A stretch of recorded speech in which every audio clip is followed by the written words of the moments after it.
Hey gamers, today we're going to look at Concordia, Venus, and all the expansions that go with it. Let's check it out. Setup for the game is very simple. What you're going to do is follow the back of your player board. No reviewer has ever said this in the game, but it's on the back of your player board what pieces you'll start with, where your score tracker will go, where a man and a ship will go on Roman in the middle there, how many cards you'll have in your hand, starting cards. I am showing you this with the Venus and Salsa expansion all together, but it even shows you'll get 15 houses of your color and what, depending on the player order, how much money you will start this. Again, no reviewer has ever showed any of this on there. It's just right there on the back of the board. I don't know why it's so simple setup is for your own player. Now, last player, whoever's going last, will get this tile here, and I'll explain more about what this does later. But you're going to take all of these little tiles. Now, there are several boards you can play with in the game, and I'll talk about that later. But this is just one of the boards here that you'll be playing with. And you have these tiles with A, B, C, and D on them. So you see this B matches this. What you do is you shuffle these out and then move them around to the A, B, C, D, and then flip them over. And that's the randomness in the game is where these storehouses will be. And so you'll be starting here, but the stores will always be different each time. Now, you're also going to shuffle these little tiles and then put them out randomly across here as well, and then shuffle this little beige-looking deck and deal out the cards right here. There are 7 cards here. Every player will also get one of these cards, which shows them how to build one of their houses in each one of these little cities. The only thing to know that is if you do build a city, but someone else was already there. So if white wanted to build a city right where red is, white would have to pay the brick, the wine, 4 coin, but 4 more coin because they're going to be the second house. And if there was a third person wanting to be there, they'd have to pay $12. The resources would be the same, but the money is what would increase there. But I am getting ahead of myself, so let me tell you how the game works. You have a deck of cards in your hand. Again, you're playing with the Venus expansion in this playthrough here. I have the Venus cards here. So what do these cards do? Well, on your turn, you're going to be playing one of these cards and doing one of these actions. The first one is to be the architect. You move your colonists, and then you build in any adjacent cities. How you move colonists is you have as many movement points as you have colonists on the board. A colonist is a ship or a man. There's no difference between those except that ships can move on the sea lanes and men can move on the roads. So you get as much movement points as you have colonists. So it's 2. And how it works is you don't go from city to city. You go from road to road. So it'd be 1, 2 for the ship. Or maybe I wanted to move my man 1 in between these 2 cities and 2 in between these 2 cities. That's how you move. The only rule is you can't be on the same road as another person, though you can pass through them. And you can also split up your movement too. I could have gone 1 and then move that ship 2, just like so. And then however many, let's say if I was here and here on one turn, I could build as many houses as I'm next to as long as I have the resources for it, right? Money and resources for it. Now, you are limited to how many resources you can have on your board. And the interesting thing about this game is you can't ever discard stuff. Like if I was to get like 5 more resources, I could only have room for 3. I cannot boot anything out. I must sell it on another turn if I want to remove it from my storehouse. I just can't kick it out. And if I get more resources than I can fit on there, I have to either throw them all away or just fit the 1 or 2 spaces that are open and then throw the rest away because you can't kick any out during the game.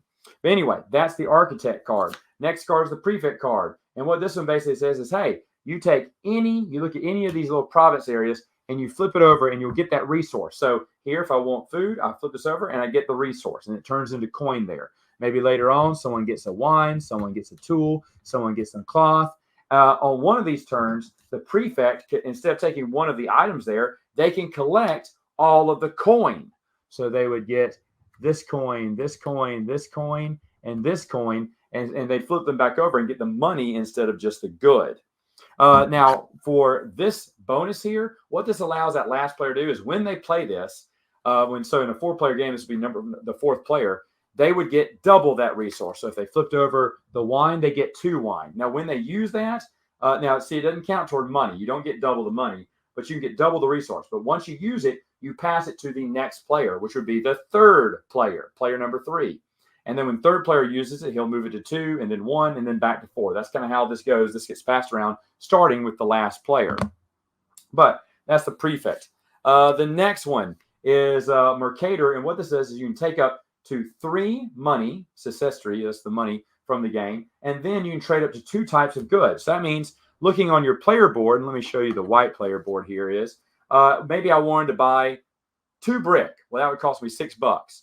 But first, I need to clear up my thing, so I want to sell my 1 tool, okay? Or if I had 2 tools, I could sell them both. You can buy and sell either 2 or trade them to only 2. But you can buy multiple of that one product. So I could buy 2 food and sell 3 wine if I had 3 wine. But that's what it means by Mercator there. The next one is the Senator. The Senator lets you purchase up to 2 personality cards, and you put them in your hand immediately. And so what it's talking about is these cards up here. You have to pay the resource on the card plus anything at the bottom. So this would be any bonus resource, and this would be cloth, and a bonus resource, or 2 cloth. And once someone buys one, like let's say someone bought this one here, they put it in their hands, another architect, so they can build again. And then all these cards slide over, and another card will come out and replace it, just like so. And now this person would have 2 architects to play on a turn. Diplomat basically copies a card from another player, but so you say, oh, you know what? I want to do that action. Someone maybe did an action that I did earlier. I can't do it yet until I pick up these cards. I'll explain how that works in a minute. But if you want to copy someone else's action, that's a copycat action there. The Magister, this is from the Venus expansion here. It lets you play the same card that you just played, except for Senator. Right there, you can't play Senator. So if I had played Mercator and I wanted to do it again, I could play Magister and do that same action as before. That's what this card does. This is in the Venus expansion. Finally is Tribune. And how Tribune works is that you can take up all your cards that you have played. If it's more than 3, you'll get a coin for every one after 3. So if I picked up all 8 cards, I would get 5 coin because that's 5 more than 3 there. In addition, I can also build one of my colonists by paying a wheat and a tool. And your colonists will start in Rome or any of your other cities there. So in any of your capital cities that you want to put them in, you can put them in there to start them off. And that's either boat or man. It's your call on that. But once you do that, you pick them all up. All right, so that's kind of how it works. Now, the game ends when on 2 things. Either someone's built their last house or someone has bought the last card. Maybe all these cards got purchased and there was only 1 more card remaining. We've gone through the deck now, and there's just 1 more card remaining. When someone buys that card or either plants their last house, then they're going to get this Concordia card, which is worth 7 points, and then you go to in-game scoring. And all you have to do with in-game scoring is flip this little resource tile over, and it tells you each one. First off, you sell all the rest of your goods in your storage house here, and then every 10 coins equals 1 victory point, plus any of these Vesta cards that you have, which is usually just 1 in the game. But any of these Jupiter cards here, you get a point for every city that you are in. So every one that you're a house, you'll get a city for, except for brick. It even says that, no brick cities.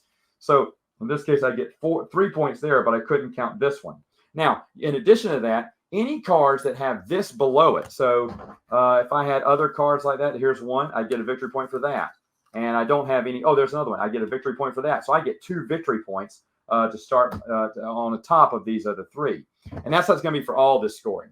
Venus, you get 2 victory points for every 2 houses that you have in a province. So if I had 2 houses in the same province, I would get 2 victory points on top of any number 2 Venus cards that I got from this deck or that are in my own deck. I skipped up Saturn here. And basically what this does is you get a victory point for every province that you're in, plus victory points for every card that has this in. And again, let me grab some of the deck here. You can see some of these cards. Oh, there's one. That'd be an extra victory point on top of the points I get here, and so on and so forth. So if I had another one, I could add that point as well. So what's on the bottom of these cards can really stack up and add up to some really good in-game points. Next up, you got this one, Mercury here. And basically, it's production. Were you able to get all 5 different productions? Because if you are, you're going to get those victory points times 2. So this would be a total of 10 victory points. If you have, one house in every resource that's available in the game.